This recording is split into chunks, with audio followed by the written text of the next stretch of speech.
네, 일단 요거 좀 봐주십시오. 저쪽에 저 고리에 핵발전소가 있다는 건 잘 아실 거예요. 고리 어딘지 잘 없으실 거라고 믿어요. 인남 쪽에도 이렇게 이장 바로 위에 있는데, 거기에 핵발전소가 있고, 우리나라에서 가장 오래된 핵발전소가 거기 있습니다. 그래서 만약에 확률이 꽤 높습니다. 후쿠시마 핵발전소 사고는 들어보셨을 거고, 그 사고가 일어난다면 우리나라에서 1순위가 어디냐? 바로 거기에 있는 그 핵발전소일 거라는 이야기가 많이 있습니다. 그래서 거기서 사고가 나면은 그 발전소 안에 얌전히 들어있어야 핵물질들이 밖으로 나와서 퍼지게 될 텐데, 그러면 우리가 그걸 뒤집어 쓰고 피폭을 당하게 돼요. 피폭의 정도에 따라서 얼마만큼 상처를 입게 되느냐가 여기에 나와 있는 그래프라고 보시면 됩니다. 다리나 뭐 이런 거 크게 신경 쓰지 마시고요. 보시면 아시겠지만 그냥 많이 쓰면 많이 아파요. 네. 요 전신하고 사망, 이 정도까지 이어가주시면 됩니다. 더 위에 뭐가 있는데 제가 적당히 쉬운 그림이 없어서 가져오다 보니까 좀 부족한 게 있네요. 사실은 위협과는 부분 조사, 약간 전신 조사 이런 문제가 있는데 그것까지는 생각을 안 하셔도 될 것 같아요.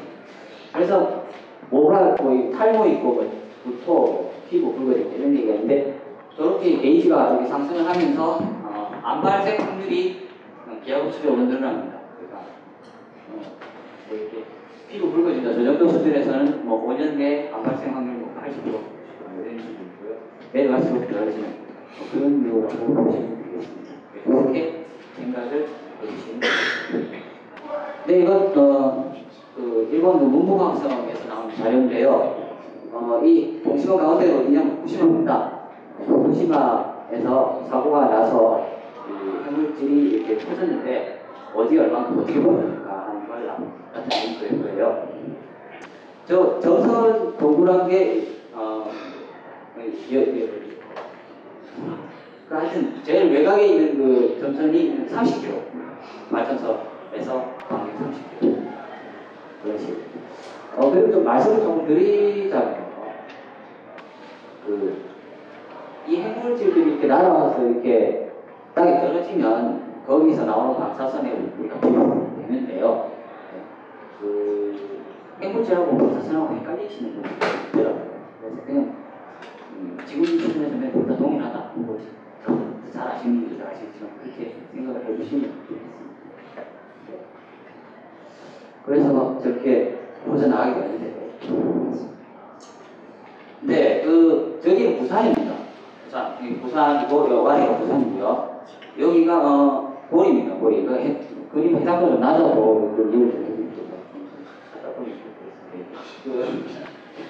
그 고리 주변 이 원이 30km. 그 안에 사람들이 몇 명이 살고 있냐면 320만, 340만 정도 살고 있어요. 부산 물자고. 후쿠시마 같은 경우는 30km 안에 15만이 살고 있어요. 우리로 지금 강원도에 있어요. 그런데 우리는 후쿠시마와 비슷한 발전소가 도시에 있어요. 여기 왼쪽에 보시는 그 행정구역 있죠? 네. 대부분 거기서 사실 거예요. 그죠? 네. 저는 영도라서 약간 머리 떨려요. 나는 저 보고 있으면 좀 유쾌합니다. 그래서 그 지도를 그리 매치시킨 거예요. 비슷한 쪽으로. 근데 결론은 뭐냐? 후쿠시마 핵발전소 사고가 거기서 일어나면 부산 전역은 오염된다고 보시면 돼요. 근데 거기가 저 정도인데 보시면 아시겠죠? 다 포함이 되잖아요. 그래서 그 결과가 2012년도였습니다. 그래서 그 일본에서 쓰는 시뮬레이션 프로그램으로 머리에서 이제 그런 사고 발생했을 때 피해와 세상 피해는 어떻게 되느냐 하는 시뮬레이션 결과를 환경동이라는 이런 데서 발표를 했었는데 그 바람 방향에 따라서 그 바람이 부산 쪽으로 불게 되면 5일 안에 사망한 사람, 급성으로 사망한 사람이 70만. 그리고 5년 내로 이렇게 암이나 이런 현질병, 몸이 변해서 사망하는 분들도 몇만 쪽 된다고 하고 있습니다. 제3피해는 두 가지로 나뉩니다. 그러니까 가만히 모두가 부산에 남아서 핵물질 뒤집어 쓰면 오히려 제3피해는 적어요. 왜냐하면 부산과 울산에 있는 공단을 포기하지 않는다는 전제 조건이거든요. 거기서 일하라서. 그런데 사람이 그럴 리가 있겠습니까? 이제 부산 울산에서 사람들이 나오면은 그 공업 시설들을 모두 포기한 거기 때문에 GDP의 70% 정도를 포기한 거고 봐요. 그러니까 고리에 핵발전소 사고가 나면 경제적으로 해결이 안 되고요. 그래서 이거를 정부나 뭐 시나 뭐 모르지 않아요. 다 알아요. 다 알고 있기 때문에 그런 사고에 대비해서 준비를 하게 됩니다. 준비를 뭐 예를 들어서 평소에 뭐 사고 대피 훈련을 한다든가 아니면은 방사선 물질이 몸에 닿기 전에 그런 걸 치료하는 치료까지는 아니더라도 조금 덜 이렇게 피해를 경감시켜주는 약 같은 게 있거든요. 그 약을 보급을 한다든가 혹은 뭐 여러 가지 그런 여러 가지 준비들을 하는 구역을 나름 설정을 해가지고 그런 사고에 대비를 하게 되는데, 근데 문제는 뭐냐면 그 경계가 그 까만 선 정도밖에 안 돼요. 저게 10km, 발전소 10km. 저게 무슨 저런 일이 아니에요. 왜냐면 아까 발전소 후쿠시마 발전소 사고도 보셨고 이 주변에 사는 인구도 얼마나 되는지 아시겠지만 논리적으로 저만큼 설정해서는 안 되겠죠.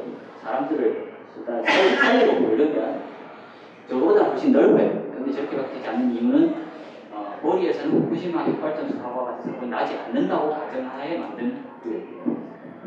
그러니까 핵발전소를 지을 때 후쿠시마 사고와 같은 사고 날 거라고 지으면 핵발전소는 돈이 안 돼요. 돈이 안 되는 거죠. 왜냐면 거기가 훈련이나 이런 거 사업자 부담을 다 해야 돼요. 최근에 그 얘기 들으셨을 거예요. 그 신문이나 이런 데 나왔었는데 원자로 거리 핵발전소 1호기를 폐쇄하는 비용에 이런 거를 전기세를 더 붙여가지고 지금 징수를 하더라도 그렇게 하더라도 전기세를 내겠느냐 이런 얘기를 설문조사했어요. 그러니까 70% 가량 그렇게 하겠다 이런 얘기가 나왔거든요. 문제는 뭐냐면 그거 사기치는 거죠. 사실은 핵 폐기물 저장 비용, 핵발전소 폐쇄 비용 이런 거 안 들 거라고 100원에 받아먹다가 나중에 문 닫을 때 되니까 그런 거에 돈 든다고 돈 더 내놔라는 얘기가 똑같거든요. 그런데도 돈 더 내려고 합니까? 하는 게 지금의 현실입니다.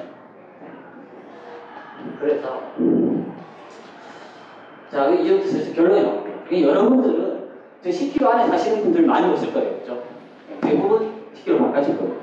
근데 아이러니한 게 뭐냐면 10km 안은 더 핵발전소 사고가 나면 피해가 크기 때문에 저기 안에 계신 분들은 안심을 할 수가 없고요.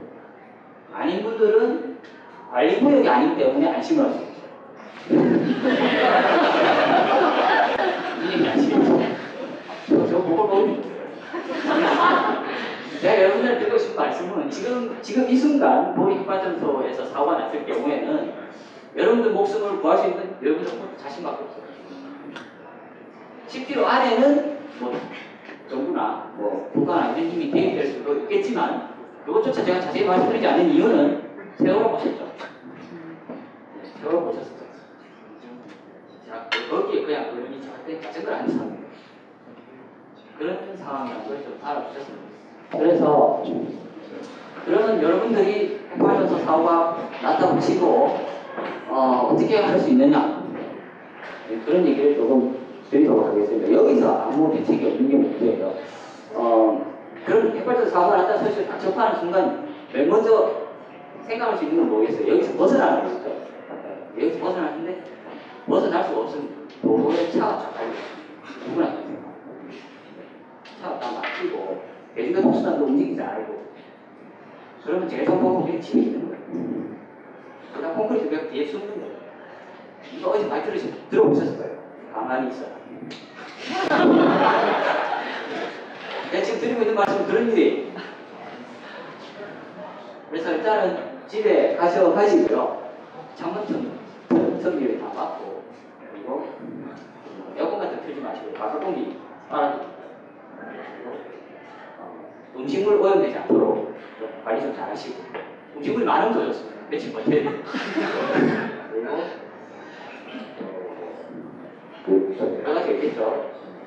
그런 것들을 하고 기다리고 계셔야 되는 게 지금은 최선입니다. 누구나 다 갖고 나가야 하기 때문에 나갈 수도 없고. 오토바이는 뭐 자전거나 이런 걸 생각하실 수도 있을 거예요. 그러면 차 타고 빠져나가지 않을까? 근데 그것도 혼자 사는 사람 얘기죠. 가족들 놔두고 그렇게 양심이 털나지 않는 이상 그렇게 빠져나가지 않습니다. 그런 상황입니다. 집에 계시고 핸드폰을 안 켜실 겁니다.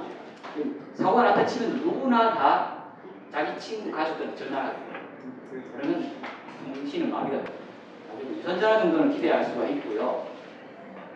그리고 그렇게 FM 라디오 정도는 끼고 계세요. 그거는 방송국에서 어느 정도 대피를 해라, 집에 있어 이런 얘기 해줄 수도 있습니다. 그리고 밖에 쳐다보고 있으면 본부에서 사이렌자가 여러분들 지금 나와서 어디 집결소로 이동하세요. 그런 얘기 해줄 수도 있습니다. 물론 아까 말씀드렸듯이 지금 시스템에서는 그런 거 필요할 수 없습니다. 그렇게 하시면 되겠습니다. 예, 이거는 프리피아트라는 곳에 있는 대관람차예요. 프리피아트가 어떤 곳이 체르노빌 핵발전소 사고를 들어보셨어요. 거기에 일하는 근로자들이 살고 있는 도시였어요. 그런데 거기서 사고가 나니까 거기서 사는 사람이 순식간에 다 빠져나가면서 위험 도시가 됐어요. 그래서 만약에 거기 원자력 발전소에서 사고가 나면 부산이 닮을 수 있는 가장 비슷한 기회가 저 도시입니다. 몇 장의 사진을 좀 보여드릴 텐데, 지금 이 대가락 같은 경우 놀이공원이 되기 하루 전에 사고가 나서 이거는 세월호 그대로 여기서 있는 상황입니다.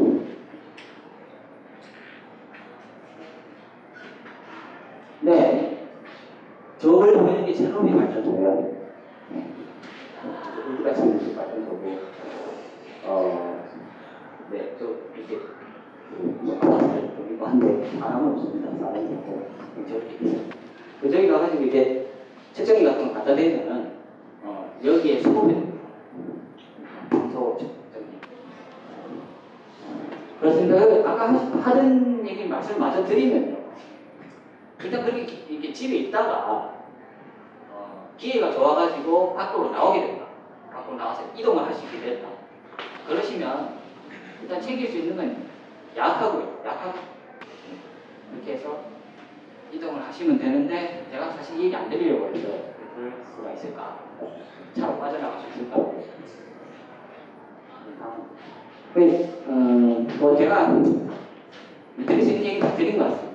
사진 몇 장 보시고요. 여러분들이 살고 있는 지금 이 현실적인 삶이 굉장히 그 위태로운 기반에 놓여 있다는 걸 좀 알아주셨으면 좋겠습니다. 그러면 우리가 뭘 할 수 있을까? 지금 이 상황에서 뭘 할 수 있을까? 많은 걸 할 수 있는 건 아니에요. 제 일부터 좀 시켜볼게요. 그래서 아까 그 10km밖에 안 되는 그 구역 지금 30km 늘리려고 서명운동을 준비 중에 있습니다. 그래서 조금 있으면 그 시작을 하게 될 거고요. 거기에 지금 쌓이는 그리고 지금 신고리 오요폭이 지금 고리 지역의 발전소가 몇 개인지 말씀 안 드렸는데 전부 8개가 있어요. 8개가 신고리 오요폭기까지 들어서고 7, 8호기까지 들어서는 12개가 있습니다. 12개가 들어서는 그 상황에 신고리 오요폭기 건설 승인이 취소가 되도록 소송 중입니다. 거기에 좀 이렇게 주의 깊게 관심을 가지고 지켜봐 주셨으면 좋겠습니다. 네, 감사합니다.